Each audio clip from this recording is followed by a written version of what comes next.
Ciao Timmy, das ist der Lo von Low Ludwig. Ey, kommst du auf Basel an unser Konzert Szenen suchen? Ihr müsst mir das nicht zweimal sagen. Als ich angekommen bin, haben die Jungs gerade einen Soundcheck gehabt, also bin ich zuerst mal ins Backstage gegangen und habe mich am Buffet bedient. Dann ist Kim gekommen, als Vorbereitung auf den Oben, haben wir zuerst mal einen English-Shot runtergelernt. Nachher hat es ein Ping-Pong-Duell gegeben zwischen mir und dem Luc. Ping-Pong jedenfalls sehr wichtig in unserem Backstage. Das Level ist langsam überirdisch. Am Lo habe ich noch kurz gezeigt, wie man Transition macht, danach ist das auch schon ab zur Bühne. Wie nervös bist du von 1 bis 10?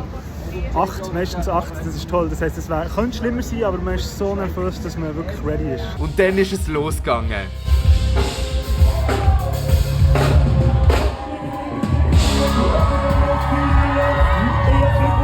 Das Konzert war mega. Ich bin immer wieder geflasht von dieser ganzen Gruppe. Einige von euch haben mich sogar erkannt hinter der Bühne rumschleichen und mir von diesen Bildern und Videos auf Instagram geschickt. Da gibt es noch einen sehr super Komfort, Digga, auf jeden Fall gibt es einen speziellen Bühnenabteil. Der Lo hat dann noch eine Autogrammstunde gegeben und dann ist der Schöne oben schon wieder fertig gewesen. Fazit, gehen alle an das Lo.